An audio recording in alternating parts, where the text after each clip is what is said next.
Okay, tēnara koutou katoa. Tēnei te mihi mahana ki a koutou katoa. Ko te lea tōku ingoa no Aotearoa ahau. I greet you all in my mother tongue, in Te Reo Māori. I welcome you all to this side event today. I also acknowledge the tangata whenua, the people of this land, who host us at the COP25 2019. I would now like to introduce our panel who have travelled from the four winds to present to us all today. We are fortunate to be combining speakers from the Global Ecovillage Network and the Heritage Trust organisations. So I will introduce each panellist, then I will hand it over to the first panellist to start this session. But before I do that, I will briefly outline the topic that is for this side event. So the topic is the power of culture, nature and community. Today we will learn how eco-villages and heritage trust organisations can and are helping to scale up ambition, achieve the Paris Agreement, preserve natural and cultural heritage, protect the rights of nature, restore degraded ecosystems, sequester carbon, and lead to healthier, thriving communities.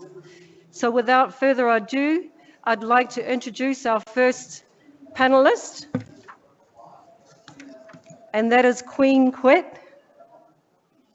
Queen Quet is a published author, computer scientist, lecturer, mathematician, historian, columnist, preservationist, environmental justice advocate, environmentalist, film consultant, and artivist.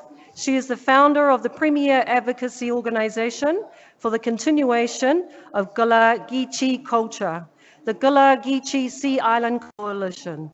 She is also the head of state for the Gula Geechee Nation. So without further ado, I'd like to introduce you to Queen Quet.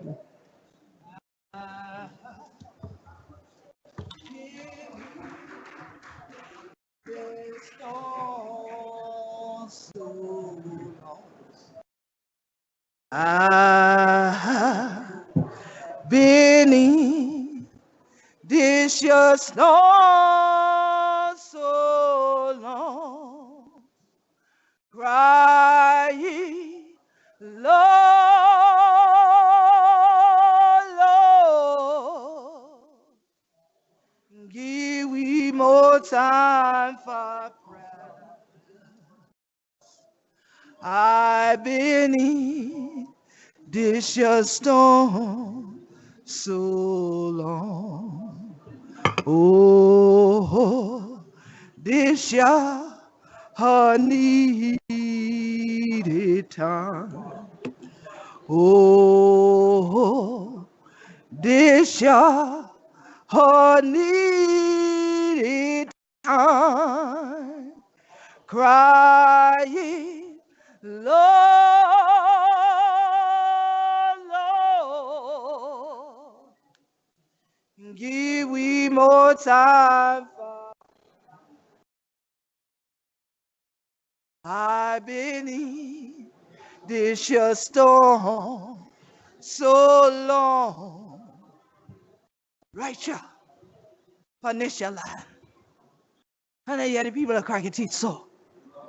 Cause back yonder where we did, plenty we get it. The same way these people are cracking teeth other. Cause they name up all of these your players, all around we, that these your name from this your community. What they call Spain, España. What did they? What we did. Honey, see how and things like that. So when people are saying to we, now yet we, then all sand, tall. They say, well we the who's on sand? 100 come here. Well, 100, Lord, y'all. 100 on north, say. You take 100, we have 100 grind. Same way I did it. Then care from ya to there. The name, but it's sent where ya, Santa Elena. And we island. That's what we crack we teeth every day. And yet, but since I did it, yeah. When I yet know I crack your teeth like me. Tall. But so, what men are dead tall. What none of us know.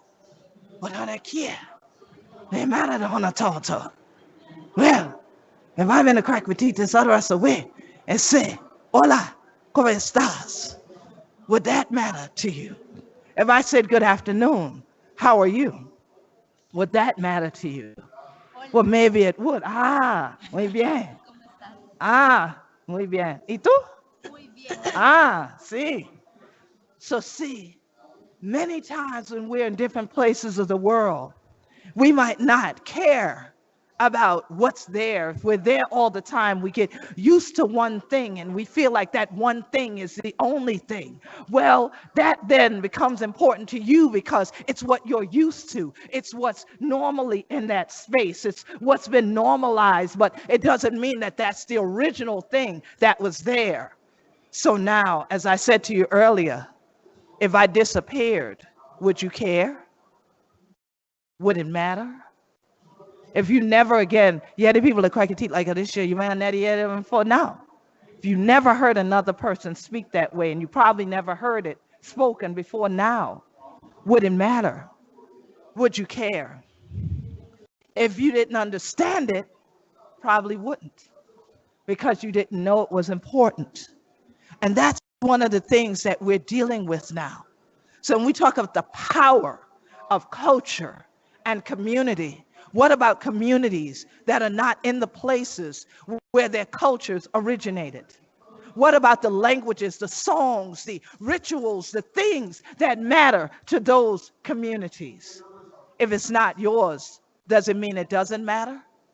That it doesn't make a difference? I say it makes a difference because not everyone speaks the same language. And especially as the climate changes to evolve into one that is global, how do we get along within all the things we're already faced with when there's a rising sea of xenophobia higher than the water levels that we're talking about? Where if it's not like you say, well, who cares? Or it doesn't matter. Or you just dismiss it.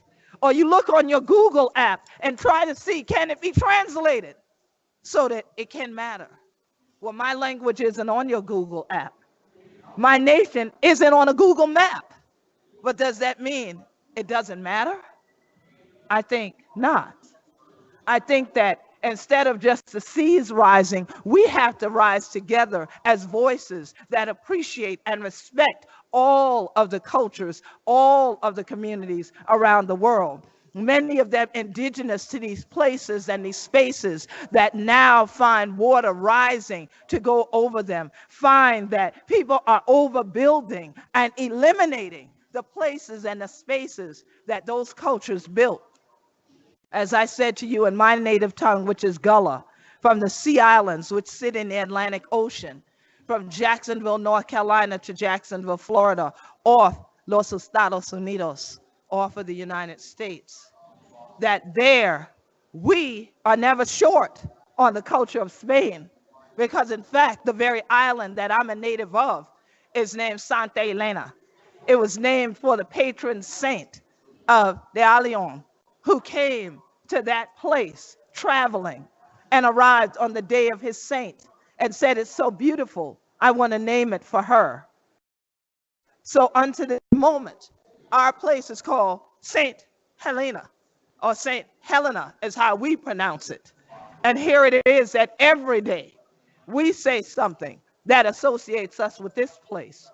But the entire time that I've been here, no one here was associated with Gullah Geechee culture. No one here could speak to me in my language.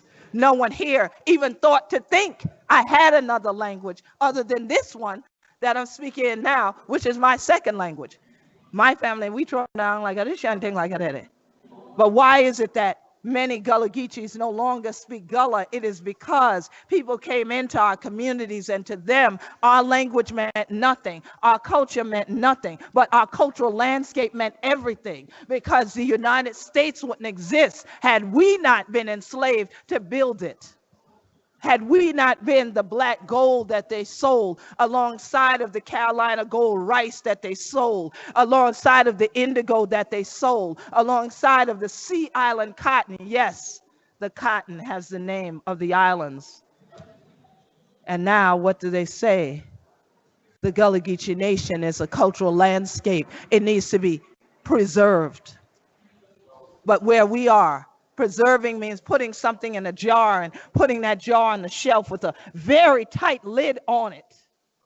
And I think that there are people in the world right now that would like to put a very tight lid on us. Because how dare us say that in the midst of all the global attention to this matter of climate change, that we ought to hear all the voices, we ought to hear all the languages, we ought to speak to each other in ways that around the world matter to us all. Someone would like to put a tight lid on that. And when you do it, you hold it in place and you put it on a shelf and it's only there with your interpretive panels next to it. But what if that jar popped open and everything in it popped out? What would the interpretation be then, and how would it sound? Maybe it sound like a this and thing like that. Or maybe they would say, Je parle français. Or maybe they would say, how Hana chillin to do today. We won't know until that lid comes off, until we realize where our real power is. And that's why when they said to me that a group of people who focus on trust, national trust, I said, well, that's a very interesting word, because that's not something you just give to somebody. That's something they got to build up. It's some trust. Why should we trust them? Well, they said, well, we get into this thing and we get into it together. And that's why we want to build relationships where we can trust that our heritage, our cultural heritage, is not that one that I was born into, but it's the ones of the world. And we want to see those things that are important to multiple communities. And they said, but the only way we can do it is if we let the cultural indigenous voices speak. So we're going to go back to the beginning. We're going to take the people at the COP into a village, into an eco-village, where people will get overstanding, because too many have been under too long, that actually there are voices that speak other than what are established as the UN's global languages, or major languages, or major mother tongues, because our mothers may not have spoken in those tongues when they held us as babies, and our babies need to speak in our tongues, even if it sounds like a this and the rest of baby and thing and a cry the same way and thing like that. We all know that when a baby cries, all of us understand it. And I think now Mother Earth is hearing her babies cry, and we all sound the same. We're crying out for healing the land. We're crying out for her to realize that the things we've done to her, we recognize are not right. We're crying out to her for her to say, it's okay, come back home. I won't drown you in the rising sea. In fact, instead, I'll use that water to cleanse the earth. I'll cleanse it of all of the things that have burned all of the troubles out of your way. I'll use it to actually remove those who are xenophobic, those who are racist. I'll remove those that are in positions that they think are powerful, so that they will have to hear you, and that they will hear where the power really is, in culture and in community, and in standing together and hearing one another, singing together, clapping together, uniting. And do we have time to wait to get there? I don't think so. I think that we've been called today to action. When I got here yesterday, I saw my language on the wall here, Ya. But Ya is now in this language. Ya is now in Gullah, and Ya is here in Gullah. So now we're here together. But what do we do when we go back into the various parts of the world, and you go back to your community? Maybe you'll sing a different song than mine sings, but I pray it's one of unity. So in my community, we came together with scientists, anthropologists, academics of various fields, with nation leaders. We put together the We Be Gullah Geechee Cultural, Capital, and Collaboration Anthology, to say to others in the world, If you're going to come to our community, you need to speak our language. You need to know how to do research respectfully here in our space, in our circle. We normally would sit in a circle instead of in a line, and we would be able to sing together. So if there's anything that I said that's resonated with any of you today, I'd appreciate it if you help me as I take my journey back out where you all are to sit with you. I'd appreciate it if you join me in one of our traditional songs that ignites action, because according to my language, according to the Spanish language, the time is now for us to act. So let's see if we can do it together. And y'all are ready to help me out a little bit? Yes? Yes? So let's do it.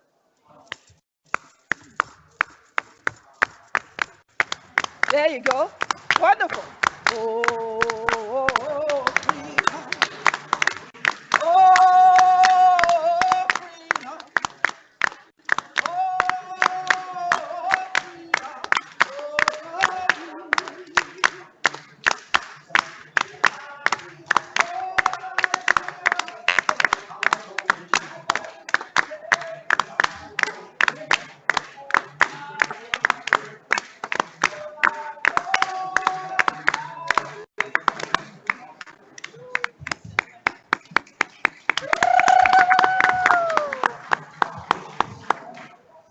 Thank you, Queen Quet. Powerful message out there.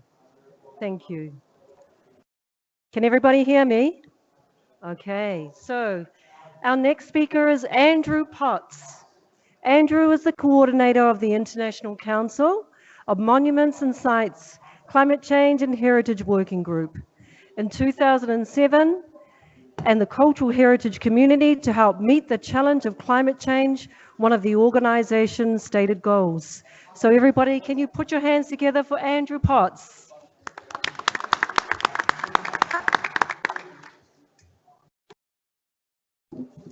Thank you, Talia. So in Queen Quet, we heard a cultural voice for climate action. And I wonder how many other cultural voices for climate action are heard in the councils of climate science and climate policy. Not enough, I would argue.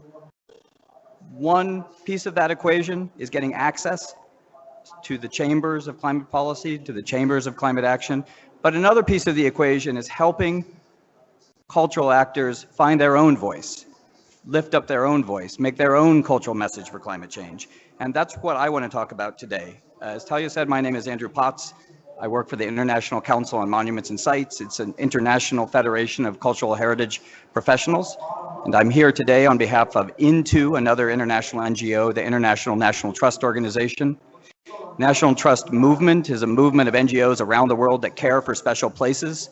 It has a particular role in the cultural heritage arena because we're focused on places, we're focused on all the things that are special about places, whether or not they're labeled nature or culture.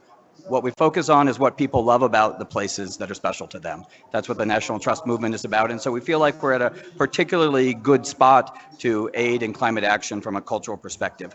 I want to share with you a little bit about the work that's being done around the world to mobilize cultural actors for climate action. First, maybe just to say briefly why I think it's so important that we foreground the cultural dimension of climate change in climate action. Climate change, what is it? It's an anthropogenic problem. Anthropogenic means caused by people. It's a problem caused by people. It's not caused by people acting in isolation. It's caused by people acting in culturally determined ways, culturally determined methods of consumption and production, mostly in global north and industrialized countries, causing climate change. Climate change affects people. It affects people not in isolation, but affects communities and territories. So I don't think it's too much of a stretch to say that if you have an anthropogenic problem, a people problem, a human problem, a social problem, a cultural problem, you need cultural solutions. And yet, culture and heritage have largely not been at the table of climate action and not involved in climate science. We haven't had cultural voices heard enough in climate work. And so how can we flip that paradigm? How can we foreground the cultural dimensions of climate change? How can we mobilize cultural voices for climate action. So my organization, the International Council on Monuments and Sites, endeavored to take a policy and a scientific approach to this, among others. And one thing we did was go through the Paris Agreement line by line, went through every section of the Paris Agreement, and we tried to correlate it to what folks in culture are good at. So as I think Queen Quet well illustrated, in culture, we don't take the short view, we take a multi-generational view. And climate change requires a multi-generational time horizon. It's a matter of intergenerational equity, and it requires a multi-generational time horizon to solve. That's our remit in culture. We're the long view people. Climate change requires a change in the economic paradigms of the world and the patterns of consumption and production. It requires those to be grounded in circular economy approaches that value stewardship and conservation. Conservation, that's again what we're about in the cultural heritage world. Requires creative capital, requires creativity, again, the remit of cultural heritage. And so we think cultural heritage has a lot to offer in solving climate change and addressing climate action, and that's what we tried to speak to in this report. I like this protest sign that says, climate change is a human story.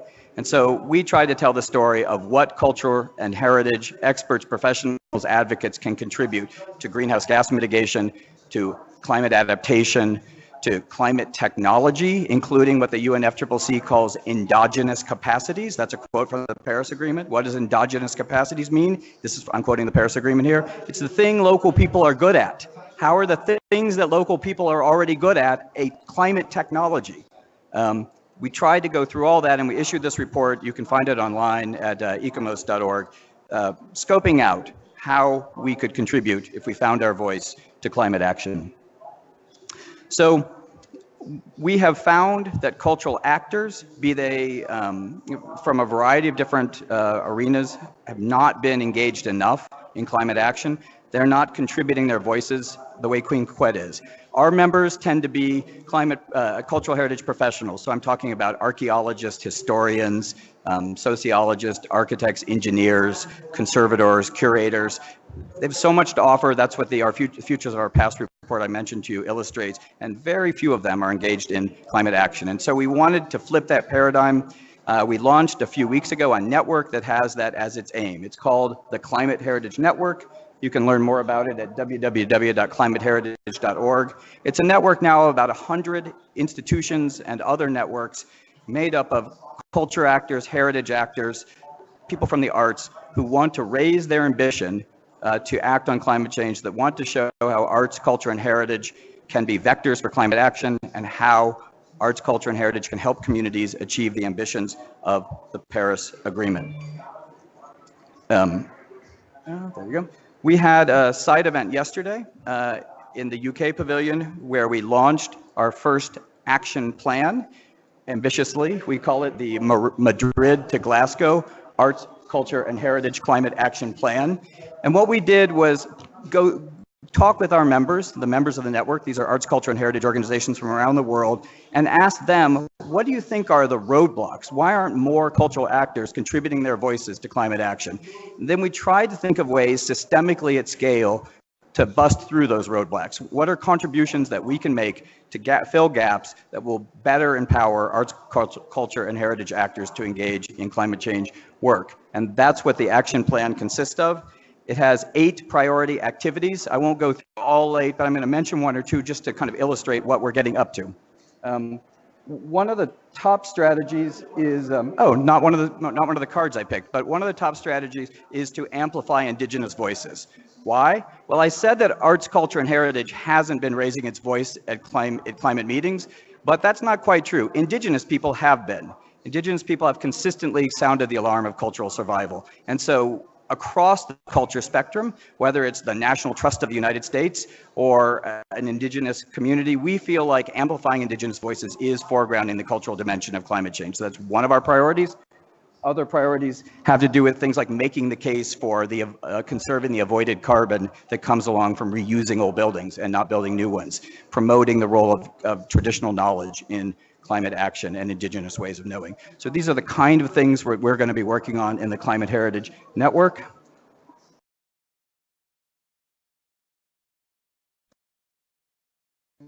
skip this and just simply say that climate change is a cultural issue. Culture is a climate change issue. We all have a climate culture voice to sing. Now we need to lift our voices together. And thank you very much for having me. Thank you so much, Andrew. Wonderful, wonderful messages coming through. And so now I'd like to introduce Sarah Sutton. So Sarah is principal of Sustainable Museums. She lives in Tacoma, Washington. She advises cultural institutions on strategic action for environment and climate, and she is the cultural sector lead for We Are Still, and the largest coalition of non-state supporters of the Paris Agreement everywhere in the world. Talia, please add periods where you would like to speak. Oh, goodness. Everybody, if we could just put our hands together for Sarah. Yes, thank you. She was reading from a text message from me and about to run into my spelling errors, so that's why I leapt in. Thank you very much. Take the other one down as well. Yeah. There we go. All right.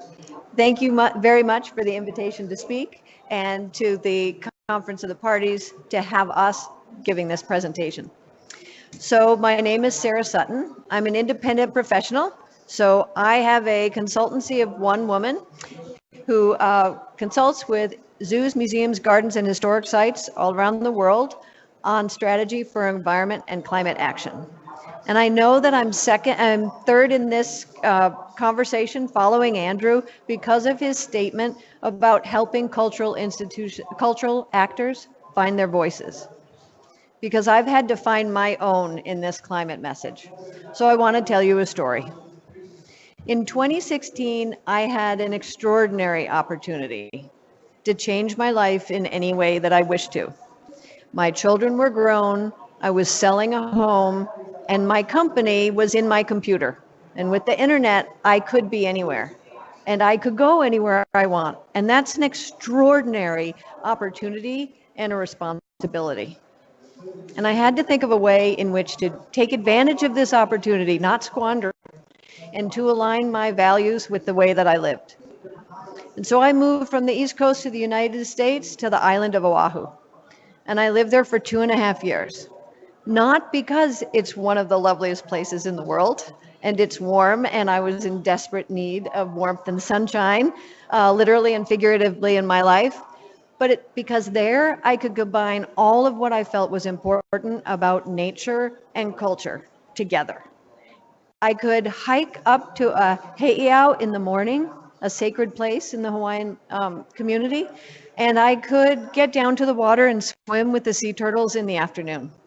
I could volunteer on restoring an 800-year-old fish pond, and I could go to the Manoa Heritage Center, and learn about the ahupua'a, which is the traditional format of parceling out lands on the island that start at the top of the mountain and go all the way down to the water and encompass part of the land just in that watershed.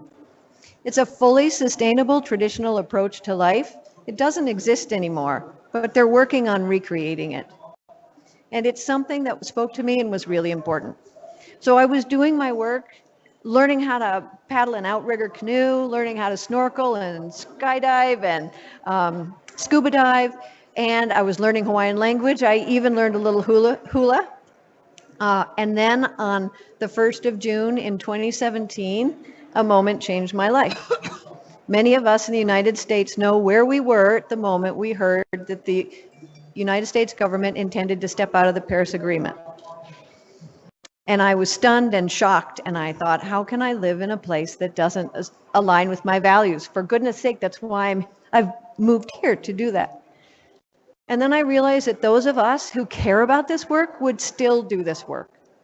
And all of my peers in the museum field who cared about this would still keep going ahead.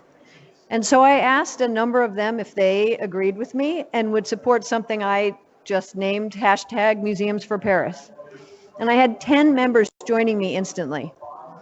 And then on the 5th of June, We Are Still came into existence. And I heard about this coalition of state governors, cities, investors, higher ed organizations that all supported the Paris Agreement because the work that we do is important and we don't require, although we would appreciate, national level leadership in doing this work.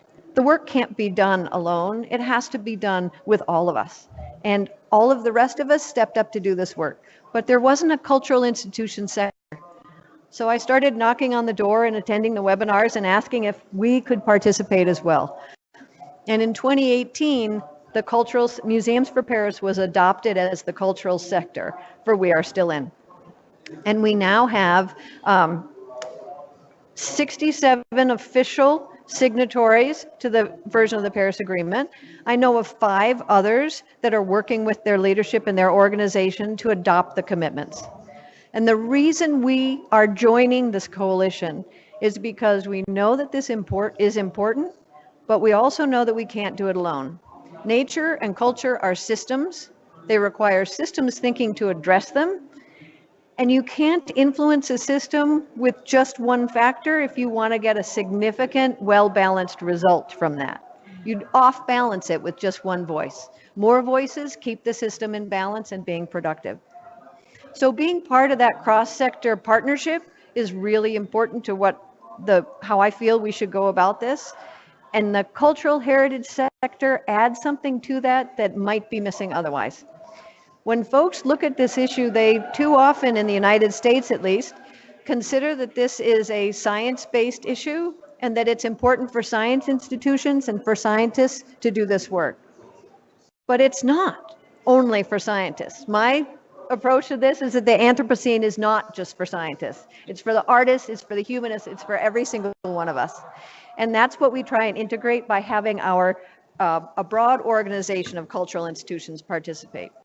So I'm going to close just with a little bit of information about the kind of work that our institutions do. So you should picture the Science Museum of Minnesota, but you should also picture the Abbey Museum in Maine. You should think about Strawberry Bank Museum in Portsmouth, New Hampshire, and also the California Academy of Sciences. We need that whole constellation in order to make this work well. But of our institutions, they were asked to sign on to commitments in order to participate. And when they signed on, one of the examples was building resilience in our communities.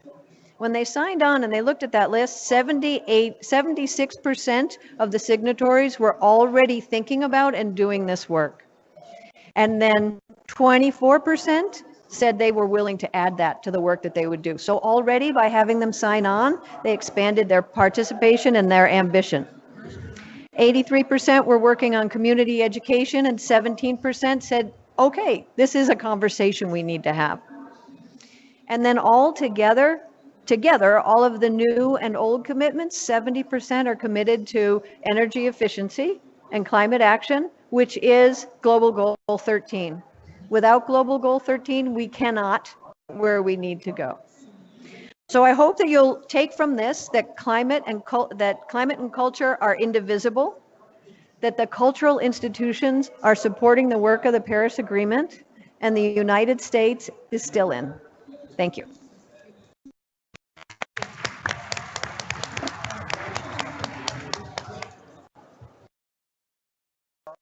Thank you so much, Sarah.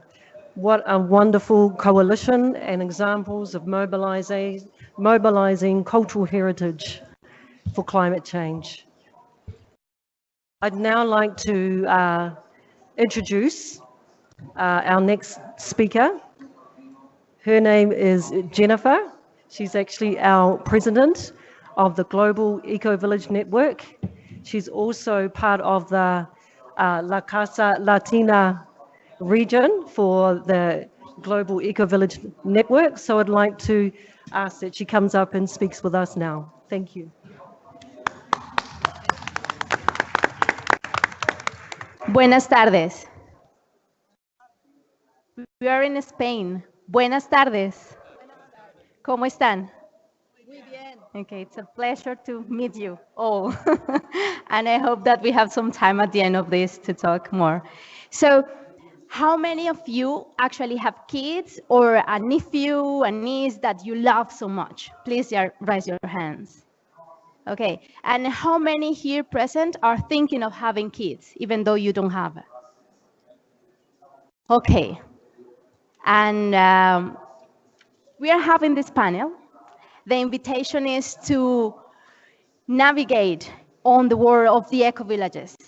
And at the same time that in other room, maybe no, there is other people discussing Article 6.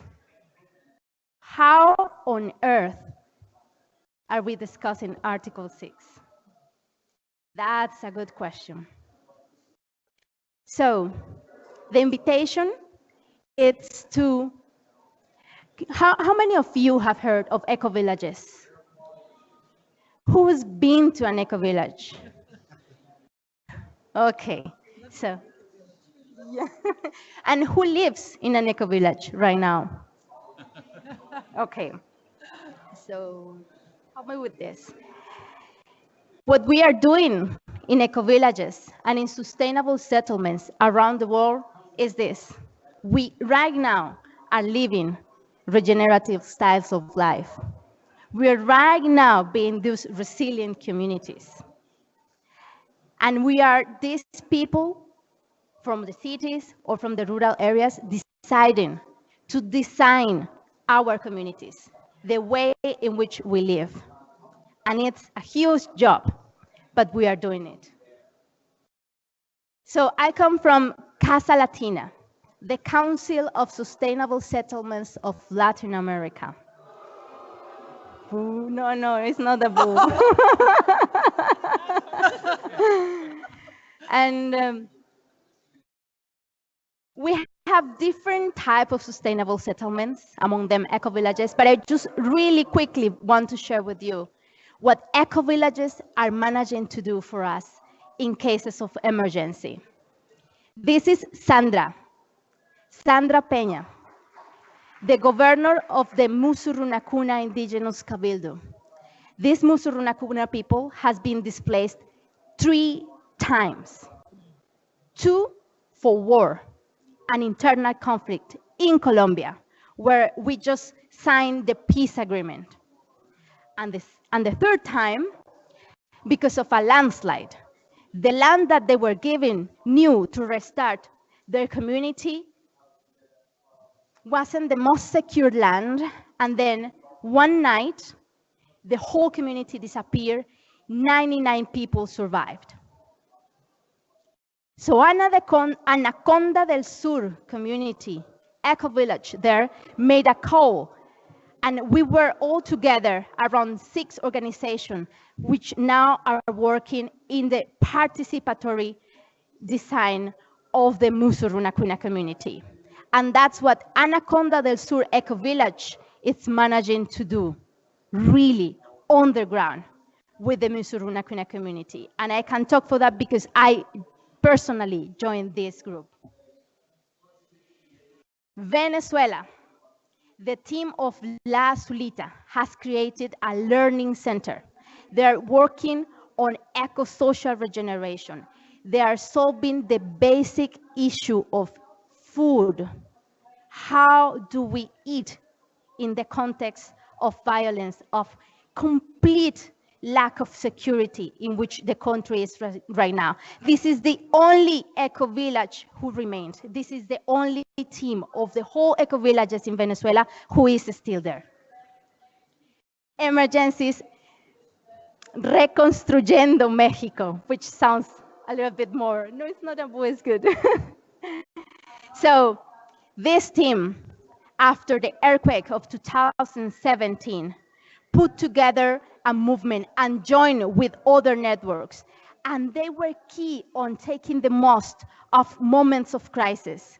In a moment of crisis, communities are more open to try new things. And now the whole movement is constructing new ways of living.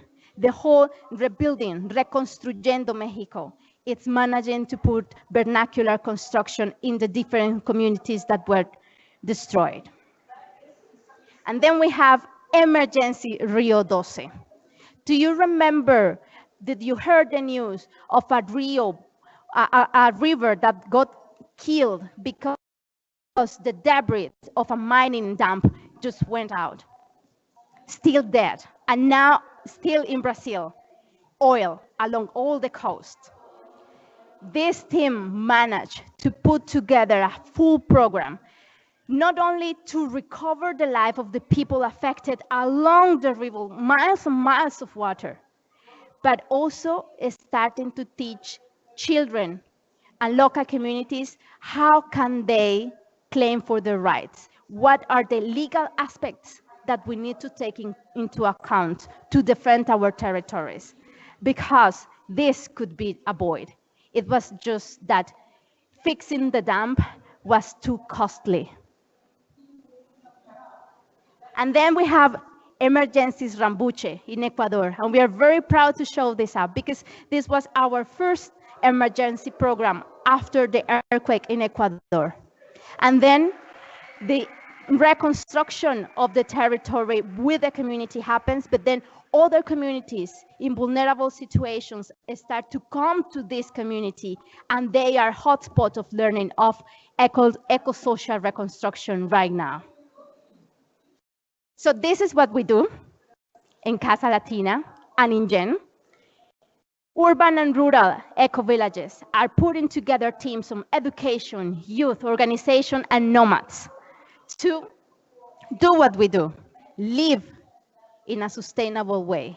Now, today, we have the experience, we have the knowledge. Join us, visit an eco-village. And if you're interested, download the manual of emergencies that we have in our website. Thank you very much.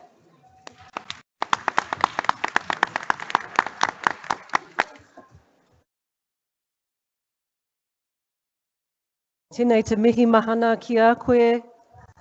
Jennifer, muchas gracias. So now I'd like to invite another Andrew. Andrew Olivia. Andrew is a GEN board trustee and a member of the Council for the GEN Oceania and Asia region.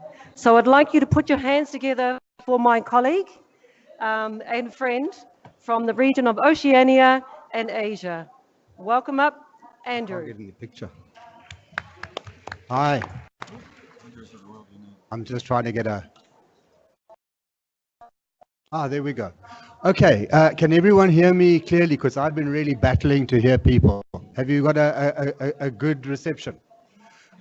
So let me just tell you, I've got quite a large part of the world to cover in about 7 minutes. So by necessity, I'm going to fly across. I just want to pick up, thank you, Jennifer, and thank you, Talia. I just want to pick up and just give a little bit of detail. I haven't always been involved in eco-villages. I actually am an archaeologist and a businessman. And I came across the eco-village community a couple of years ago, well, about 2009, and I discovered there was a part of me that had been missing, and I hadn't realized that it had been missing. And coupled together with the climate emergencies, it just brought home how important it was and how important it is to actually be connected into a community and work doing positive, value-adding activities. So what I want to do in my brief session with you here is I want to talk to you a little bit about Genoa, which is Asia and Oceania. And you can see from the slide over there, it's a huge area. What normally happens is GEN itself has been established for a couple of decades. And what happens is people start connecting up and they start sharing information, and GEN's been going out running programs, and people have been connecting into the networks, which gets denser and denser, and then you suddenly start having registered networks appearing. And we've got 3 of them within Genoa. We've got GEN Australia, we've got GEN Japan, and Next Gen in Korea. We've got a whole number of emerging networks as well, and you can see the list over there. I'd add Fiji to that list as well. Each one of them are busy with a series of activities, connecting, growing communities, working with traditional indigenous communities, and also working in cities as well. So I'd like to just talk a little bit about what we do, but very briefly, because this is going to be covered as the presentation unfolds. We really work with indigenous knowledge with traditional knowledge and communities, both traditional communities and cities, to build eco-communities, sustainable, resilient, regenerative communities. Now, I can't really deal in too much detail with all the different activities we have, but I want to talk about just two. And I want to try and give you two case studies at the end. I'm mindful about time, so I'm going to talk first of all just about urban eco-villages, which, as you know, Asia has got home to some of the biggest cities in the world. I went to a UN Habitat session in Fiji earlier this year, and everyone was lamenting the fact that people were leaving the rural areas to move to cities. And the only solutions that I heard there were top-down solutions. Infrastructure, sewerage, power, yes, necessary. But at one point I stood up and I said, I haven't heard anyone talk about people, communities. And that's what we do in Gen. We work with communities and we work with the bottom up. We come with their solutions to their problems and we facilitate that. Over here we've got an example, and I want to talk about two eco towns or eco communities. The picture shows there a suburb, a township of about 1,500 square meters that's got home to 52 people, and it's 72% sustainable. So they have their own water, they grow their own food, they have shared transport, they have underground water systems to store against the heat. The other one I'm going to mention, and it's not, I don't have any pictures for it, but at the moment it's been threatened by the mega fires that are surrounding Sydney. And that's a high-tech eco-village that set up its own bank. It's raised almost $20 million in a community bank. It has its own power company, its own water company, and 50% of the population in the eco-village are below 50 years of age. It's an hour's drive out of Sydney, so there's a lot of people that come on the open days. In fact, they get about 1,200 people coming to the open days to learn about eco-living. And it's an eco demonstration eco-village. It's there to show people a different way of living. So I'm not going to dwell anymore on the urban side, but I want to talk a little bit now about one of the major activities that we're doing in Genoa, and that's eco-village transition and development. And we need to ramp this up. People are coming to the network, and there's a lot of youth that come to these networks who leave really galvanized to take the teachings and the education back into their area. So I want to just tell you a little bit about a couple of them, and if I've got time, I want to finish with two quite moving case studies. So we work with the Bangladesh Association of Sustainable Development, and they're reaching out to almost 60 villages, both in the urban and the rural areas, teaching them about climate change adaptability, food security, and livelihood projects. We're also working, let me tell you, their need is to scale up their activities. And we are not huge dollar-intensive projects. We do amazing amount of work with small amounts of money. So really, if you want to partner, if you want to have any vested value propositions, come and talk to us. I want to talk about Sri Lanka. We're working with the biggest NGO in Sri Lanka. We reach out to almost 9,000 villages. And the needs there have moved away from needs-based to rights-focused needs. And that work's going on. And there again, we need to train the people in the NGO in our four principles, our four pillars of education. I want to also talk about what they need in that eco-village. We have to do assessments of the impacts of our programs. How effective are they to change the way we're doing things? Because the way we're doing things doesn't work. So we're after funding for up to an impact study for about 100 eco-villages to see their impact over time. And we also want to train the people in the NGO itself. And I'm going to move. So this is like, if it's Tuesday, it's Belgium. We are now moving around to China, and I want to talk a little bit about the Chinese Ecovillage Network. Fairly new. Jen's been doing a lot of work with the Sunshine Ecovillage community. We have 30 indigenous villages signed up, and China is aiming to have 100 eco-villages in transition from to a more sustainable way by 2020, which is a great target. Lots of interest. We need to scale that up as well. In India, we have worked with Oroville. We have worked on a reforestating a devastated environmental area.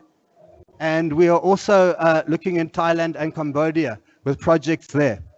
We're working in Fiji on an eco-village project in Fiji together with a maritime NGO to provide protection through the villages of up to 400 maritime areas. I also want to add we've got corporate support for that, and corporates are coming to the board because of risk mitigation and because of shared value projects.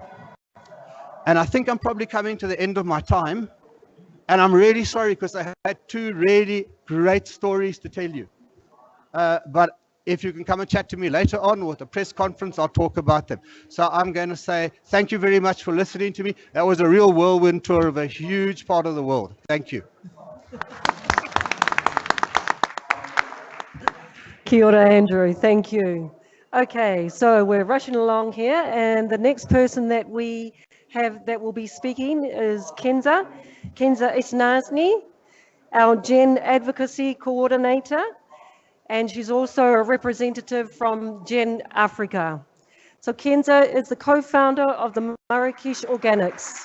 She holds a master's degree in international relations and diplomacy with a concentration in peace and conflict studies with a focus in climate change and migration in the Senegal River Valley. Kenza, over to you. Thank you, Talia.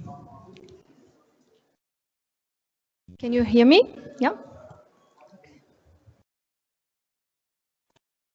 Africa is the most impacted continent by climate change. We all know it. Now it's time to trust the power of local communities in Africa. And with Gen Africa, we want to spread this inspiration to make the local communities be part of the solution. We, people of Africa, don't need to be saved. We need the support for empowering our communities to protect our land, our people, our cultural heritage from the disaster caused by climate change. There is this beautiful expression we usually say in Africa to celebrate communities. On est ensemble, we are together.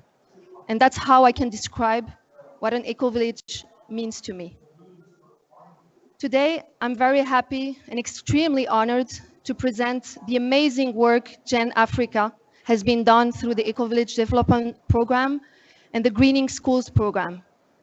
I will speak about some of the great examples we have on the ground and how they became a lesson to the world. Gen Africa has established network in Senegal, DR Congo, Ghana, Rwanda, and Mauritania. A network and registration process in Cameroon and South Africa, and an emerging national networks in Tanzania, Togo, Zambia, the Gambia, Burkina Faso, Morocco, and Sierra Leone. Now I will share some of the great examples of EDP in Africa. In Senegal, Mauritania, REDES, the Network for Ecovillage Emergence and Development in the Sahel, is bringing together 50 Senegalese and 50 Mauritanian rural communities to regenerate the social, cultural, physical environment of the Sahel, one of the most damaged areas by climate change. REDES has transformed traditional Mauritanian Senegalese villages into a hub of eco-villages to create community wealth and well-being. The EDP in DR Congo, with our local partners, Espoir pour tous, a training for participants from 4 villages was one of the first steps towards developing an eco-village demonstration center in DRC, for DRC. In the Gambia, with the partnership of the Sandale Foundation, we already have a network of 13 Gambian villages. We have organized an annual eco-village design education with the collaboration of the Gambian Ministry of Environment, Climate Change, and the Natural Resources. The Gen Africa Conference will take place in 2020 in the Gambia. This will be the official launch of the National Eco-Village Development Program. Tanzania. In the context of Tanzania, the eco-village approach is implemented in the most climate change vulnerable agroecological zones of Tanzania. The implementation of 5 pilot ecovillage projects under the first Global Climate Change Alliance program in Tanzania. Now it's spreading to surrounding villages. Mozambique, an MOU with the government is in progress. The ecovillage development model has already been recognized as a valuable contribution to advance local socio-economic development and climate resilience.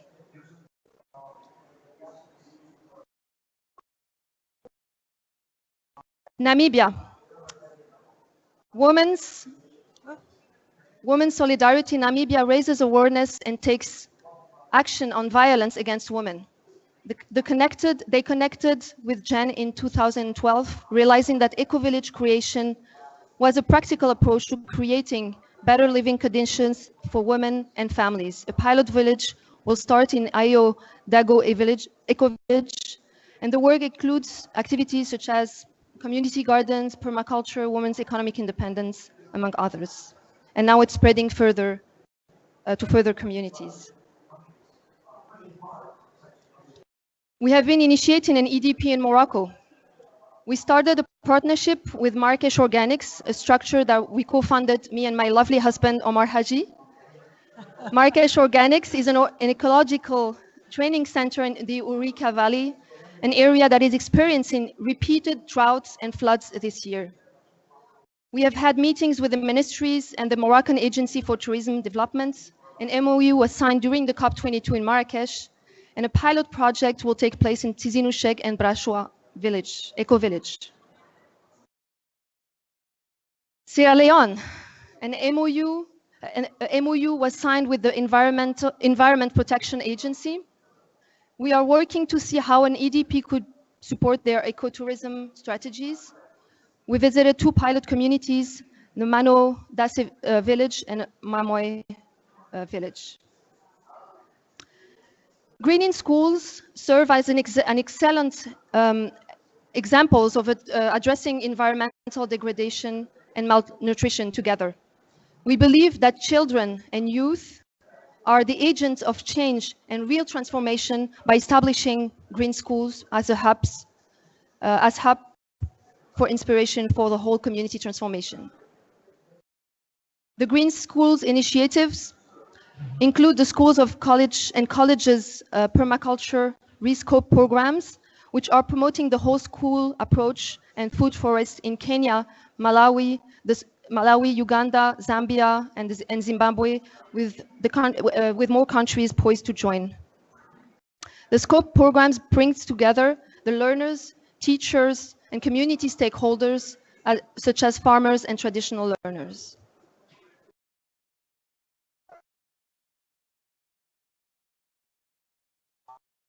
The Rescope Green Schools in Malawi is a great example that has been how the school has been transformed, and you can see the significant transformation only after 2 years. I will conclude with a short story with a little boy from the Greening Schools program in Zimbabwe, and can remind us our responsibility as adults. My name is Moinaya Shah Shimuntuso. I am 11 years old. I learned at Blackboardby primary school in the outskirts of Harare. My grandmother told me a story about water. She told me that a long time ago, she used to live in Bocha. She would play water games with her brother. They would go to river and swim during the weekends and school holidays. She also used to dig into the sand of the riverbeds and get water to drink. Now she has grown old and the river doesn't give her water. She told me that before I was born, there was a severe drought that killed all her cows and goats. The drought left many people stranded. They left Bocha and went to towns. She told me that her mother died during this time. She almost died too. She would travel 15 kilometers to get water. She told me that people used to use water carelessly and died. Last year, our boreholes at home and school couldn't give us water, and I was scared that will all die. At our school, we have learned to use water carefully. I conserve water, and I encourage my friends and mother to conserve water and recycle water because I don't want to die. I think I'm too young to die. Thank you.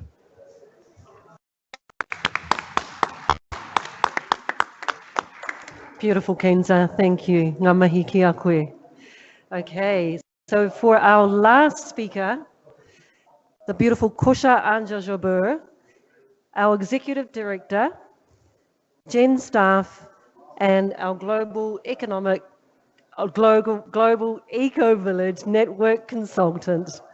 Kosha Joubert serves as the Executive Director of the Global Ecovillage Network.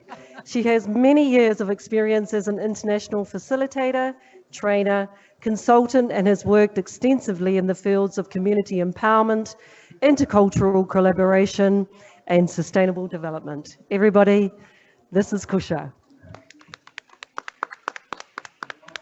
So wonderful to be here. I have learned, I think, that the voice comes through better through here than there.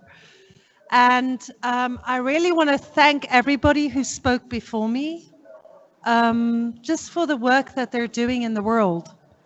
And I think one reason why the Global Ecovillage Network and INTO, the Climate Heritage Network, are working together is because we have agreement around the fact of the importance of people and the importance of culture, both aspects that are often overlooked. And if we don't work with the people, if we don't work with us, if we don't come from our hearts also towards the issues we're facing together, I think it is indeed going to be hard to find solutions. But at the same time, we find that where people do come together and really look the issues, the challenges in the face and start implementing solutions on the ground, we see the results immediately. And we can turn seemingly dying ecosystems around and bring life back to deserts if we start working together in complete commitment to those tasks. We can do it. And we've been a little bit, sometimes irritated by all the speaking that goes on here. Now we're a part of the speaking. But we are definitely committed to bringing out news and inspiration about solutions on the ground. So, yeah, one of the things I just want to say right at the beginning, and I think my partners have already spoken about this, climate change is only one way to look at the challenge that we're facing. Carbon is only one element. Like our colleague here said, is it Sarah? Like Sarah said, we're speaking about the most complex system, life. We're speaking about how we can preserve and honor life on the planet. This is not just about carbon. It's about everything. It's about life itself. Yeah. So it's a whole system issue that we're facing, and we need whole system solutions. And the particular entrance door that we bring, I was born in South Africa, so I grew up protesting on the streets against apartheid. That's my past. And I came out of that protest movement the moment Nelson Mandela was released. I started walking through my country because I felt like now it's no longer, protest is no longer needed. We need something different now. It's a different time in the world. And in the end, I ran into a community where Black and white people were already living together in one of the homelands. No one knew about them in South Africa. They were completely hidden, but they were creating the future we want to see within the society. And they were becoming a space of inspiration for society. And this is what we see happening in eco-villages around the world, that they are spaces where we can already see the healing impulse that we can bring being realized. We can go to them for inspiration, but also for inner healing of ourselves, the recuperation that we need as we do our work in the world. So we work very concretely. You know, if we look at Ecovillage projects, we start in 1995. We realized, look, there's this impulse happening around the globe. This was actually just when I came back from my voyage, from my pilgrimage through South Africa in 1993. So 1995, we started and said, this impulse of people coming together saying something is going desperately wrong in mainstream, we need to do something different in our communities, was happening everywhere in the world. Albert is part of the farm. He's sitting back there in Massachusetts, 60 years old, Ecovillage. The Findhorn community that I come from is now 56 years old. You know, Auroville was 50 years old last year. These are old communities, yeah? They've been at this for a long time. And today we look at the offspring of these communities often, yeah? But we started bringing the networks together. We started reading what are the solutions they're creating on the ground, some of them very innovative. We heard about culture and tradition. But in eco-villages, we've always been marrying innovation with tradition and looking at what are the low cost, the real solutions that people can implement, that people can upkeep, that people can hold sustainably into the future. Distilling and showcasing from these models, creating education to inspire further people. In the past years, we've been partnering more and more with governments, with business, with universities to scale up eco-village programs and supporting these to be implemented fluidly. That's basically the story of change. In Gen, as you got a little taste today, we have all these different cultures coming together around one table. This is not a Western approach. This is an African approach. It's an Asian approach. It's a Latin American approach, and it looks different in each of the continents. But we're looking at what are the maps that bring us together. So we have the shared goals, the shared objectives across all regions to showcase what we're doing, to spread what we're doing and inspire more people, and really to spread eco-village development in response to the climate emergency, really to implement both the SDGs and the climate agreements bottom up to support governments who are struggling in reaching their nationally determined contributions. We work with a Gen map of scale, looking at all those different aspects of a whole universe of shifting to regenerative cultures. We speak about the word eco as oikos, our home. It's our home on this planet. And we work with a Gen map of transformation. How can we scale up? Because yes, we're speaking about local solutions, but when thousands of villages start implementing local solutions, we're starting to weave a web that is actually changing climates in regions. And I've seen this happen from regions that are desertifying rapidly back to regions where actually the water is coming back. We can do that. So these are the 5 programs that we're working through, and you've heard about some of them from our regions. This is the map of regeneration. We work with 32 eco-village principles, and we're now connecting that to eco-village impact assessments that are measuring the impact of eco-villages around the planet. So next year in Glasgow, do not miss us. We're going to bring a full proof of concept to the table, working with universities, measuring the real impact, whole systems impact of eco-villages. It's not only about carbon, but it's also about carbon sequestration. And we work in the 4 areas. So just going back to this map from before, as you see, this is the map where we can recognize eco-villages can look very, very different in different areas of the world, but this is the recognition pattern where we can see we all respond to social issues, cultural issues, ecological issues, and economic issues. We know that all of these need to be addressed for whole system solutions. So just speaking briefly, bringing imagery to these 4 areas. In ecology, we really work with high-tech solutions, but combine them with low-tech nature-based solutions. This is the way that Auroville makes food for 3,000 people a day, purely solar energy spreading to villages in India. Renewable building, green building, yeah? Why do we need to rebuild after disaster with cement blocks, you know? We have the solutions on the ground. The communities still know how to do it. And it's beautiful, right?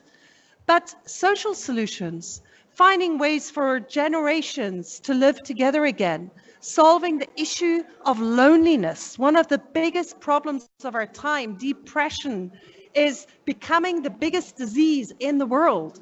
Yeah. So bringing people back together, supporting everyone, traveling schools, sharing the inspiration. So education for sustainability. Jen has fantastic educational programs that we've developed, but also working in areas where trauma runs deep and taking collective trauma, personal and collective trauma, seriously. Trauma inhibits our ability to respond adequately to what is happening in the world. We need to heal each other in order to find solutions. We need to take our nervous systems seriously. Our nervous systems are directly linked into the planetary systems. So yeah, this is planting olive trees and tending to the olive gardens in order to support youth in Palestine to come back to their inner health. And taking culture seriously. Like Queenie said, you know, if we don't believe in the cultures that run through people, we don't honor them, we're going to lose some of the deepest wisdom that runs on this planet. Yeah, these are our communities in the Gambia where they have joking relationships between the communities to hold peace. Some of the beauty in Scotland, this is the community where I live actually, where we have cultural events on a weekly basis that bring the communities together.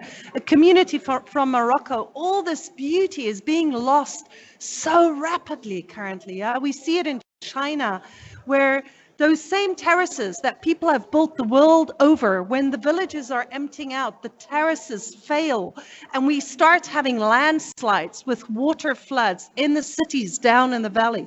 We need those villages to be preserved, not in a bottle, but in real life, yeah? And economy, people are not going to make the shift if we can't find them ways to love nature, love the world around them, and make their living. And this community, Sechem Ecovillage in Egypt, some of you might have heard about them. This is greening the desert. They follow the principle of an economy of love. We can replenish nature with every resource that we use. We can heal the people while they do their work. And everything we produce needs to heal society. That's an economy of love, and we can do that. Yeah, coming back to whole systems, so more and more we're working with municipalities the world over. Jen currently reaches out to more than 6,000 communities in 114 countries. We work with currently 7 African governments have already signed memorandums of understanding that they want national eco-village development countries to be rolled out in their countries. Countries like Armenia are following suit. We currently have a first small eco-village development program in Scotland, in Germany, in Spain. So this is really spreading around the world.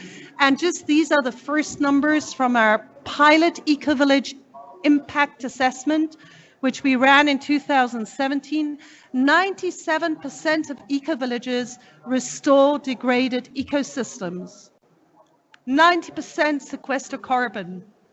And I really wonder why not more governments work with their communities. Why not more of our funding mechanisms actually fund the communities on the ground? My heart breaks when I travel through countries again and again and see how the green climate funds get stuck in government institutions on the way to the ground and never really reach the people on the ground or who are doing the actual work. And I understand it's easier to dispense 14 million and billion batches I understand that's not what the people on the ground need, but surely with our current IT systems, with our current human intelligence, we can find more refined solutions to get the support to where it is needed most. This is what communities do. This is an example from Portugal, where indeed an area is being regenerated through bringing dams, building natural dams that are replenishing the water tables. This is done in 18 years, but we could have taken the photograph before. We can replant the forests, yeah? This is greening the desert. Auroville that has been replanting trees for 50 years. And that's really it. Eco-villages are places of inspiration. We're delighted to work with you. And we're also delighted to work with INTO, the International National Trust Organization, on celebrating cultural heritage as we prepare for Glasgow 2020. Thank you so much for your attention.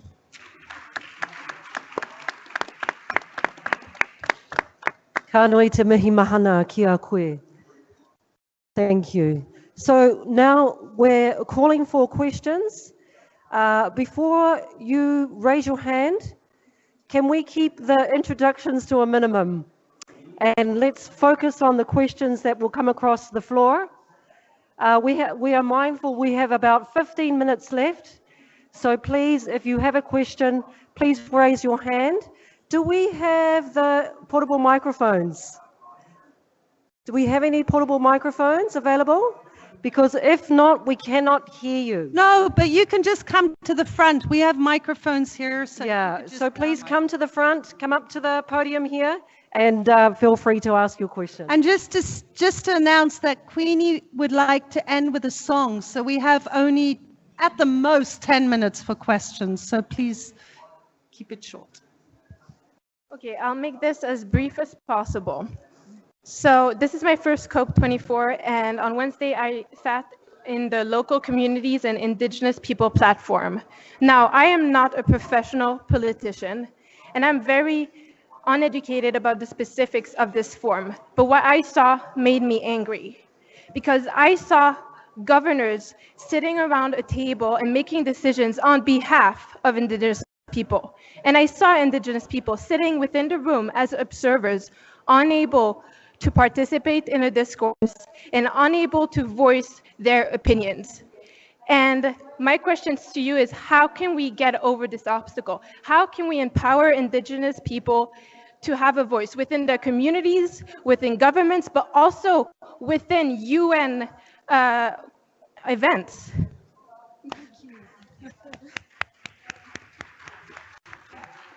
Queenie, would you like to start?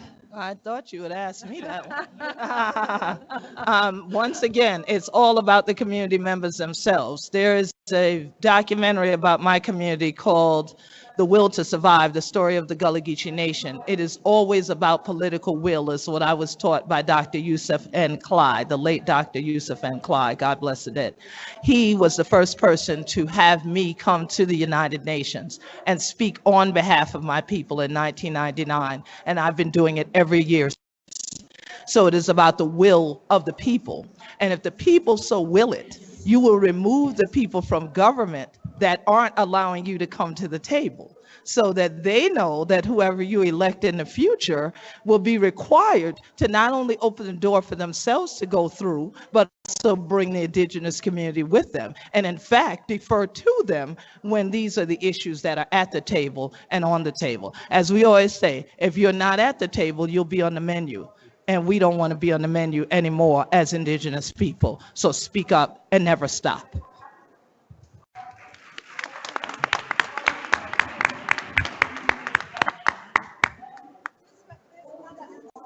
Okay. And as the moderator, I'd also like to respond to that question as well, being Indigenous Māori from New Zealand. We also have our own thoughts in terms of the Crown and the government negotiations that we have had over the years. So in the past, I have been part of my tribe negotiating directly with the Crown. So it does actually happen in terms of the land handbacks and negotiating what that looks like for us as an economic power base and what that looks like for us in terms of our social organisation within our locations. So there are provision. Thank goodness in New Zealand we have a treaty, and we make damn sure that our government know all about what that agreement was meant to look like. And one of the things that we have done is we have raised our voices in terms of the two different agreements that were set in place for the treaty. So we don't necessarily recognize the English version, but we recognize our own language, our own version.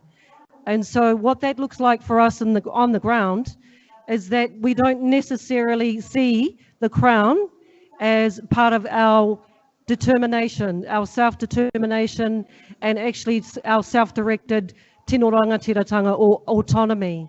So there are two spaces that we negotiate through. One of them is directly through the Crown in terms of any type of legislation that comes across that is going to impact on us as an Indigenous people. And the other type is that we are determining our own way of life. We are determining our own future, and that does not include any United Nations or any government agency at all. That is self-determined for us and our tribe as we see fit. Kia ora. And maybe just to add very shortly, this local community and Indigenous peoples platform, I still want to celebrate it, yeah? It's a step in the right direction, and I've been spoken to by the UNFCCC saying the Global Ecovillage Network should be more involved in that platform. Other people have been spoken to. So I just also want to celebrate the small steps we are taking within the system. Thank you.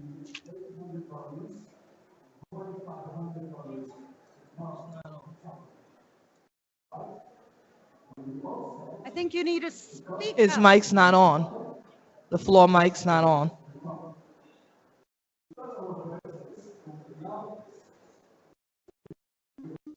They don't have either one. Why don't you Can come we up have to a the podium? technician to turn on the mics? They're trying to speak, but the mics are not on. He just stepped out the door.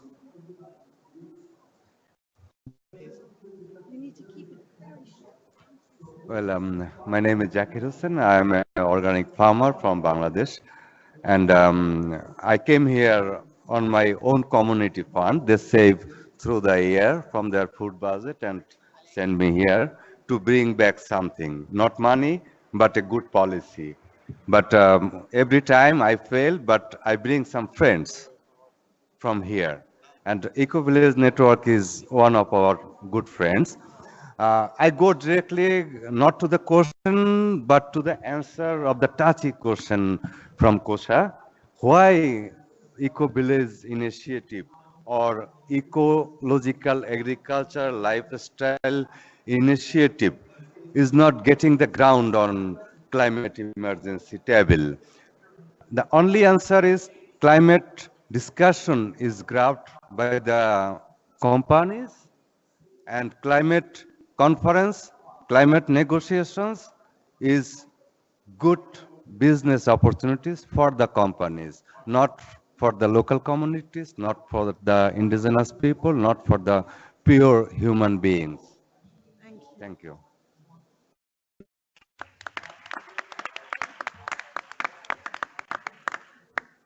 Yeah, being a great statement, I think we still have space for a third question or not?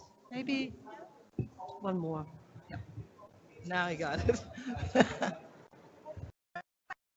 Come on. Hi, a quick question. First of all, congratulations for your work. It's inspiring.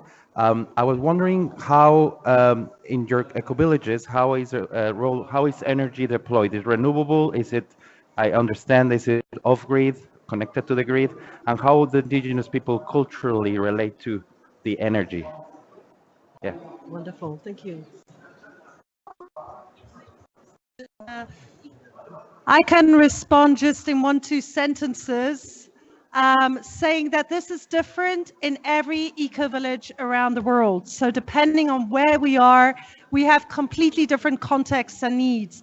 So urban eco-villages, I can speak about Fintorn. Fintorn set up the first Fintorn eco-villages where I live in Scotland at the moment. They set up the first big community-owned wind turbines in Scotland and are 100% off the grid. Other communities in Africa, we're working very, very strongly with bringing in mini solar grids, wind energy, biogas, but always depending on what is there in the local environment. So it's completely different. And many of the indigenous communities have their energy needs are much lower. So it's really to what are the needs, especially to keep young people in the village. Often the energy needs shift and to find the correct response to each one. And energy is a big issue. Thank you. Okay, and now we are going to ask Queen Quet Yes. if she can close our session with a song. I'm a tech in my other life, as they like to say as well. So, technician, I saw you said you finally have the mic. Can I have one? The techs in the back that's on their phones? Can I have one of the mics? Now, that's the disadvantage. I'm a computer scientist, everyone. And that's the disadvantage of you all being programmed by your cell phones now. You don't hear when we're talking.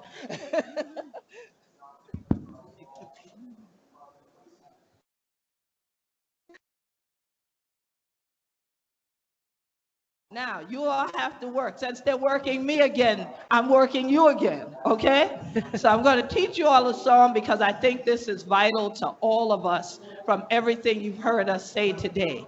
It's about not one person, it's not about one government, it's about all of us across the globe working together. So there is a song I thought I was going to sing at the beginning, but the Spirit held me from singing it, and now I know why. It was to sing it at the end, all right? So I'm going to teach you your part. My part, I won't be pointing. When I point, that means that's the part you need to memorize because that's going to be yours, okay? All right, y'all ready? Work together, children, don't you get weary. Work together, children, don't you get weary. Work together, children, don't you get weary. Great camp meeting in the promised land. Y'all got that? You ready? Y'all think you did. Y'all look uncomfortable. All right, we ready? Work together, children. Don't you get weary, work together, children.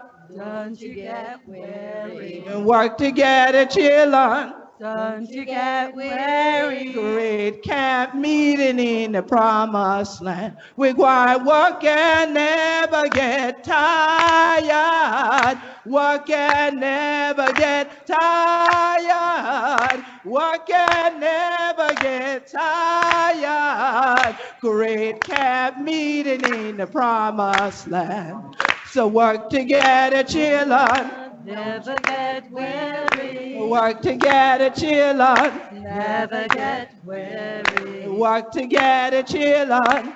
Don't you get weary. Great camp meeting in the promised land. We're going to work together, get tired. Work together, never tired. Work together, never tired. Promised land. Great camp meeting in the promised land. Echo meeting in the promised land. God bless y'all. Thank you all for being here. I want to thank all of our panelists. All the panelists, thank our moderator. Yes. And we definitely want to thank all of you. And definitely the next time we pray that you will meet us in an eco village where we'll all sit together in the circle. And y'all better remember that song. All right. Peace and blessings.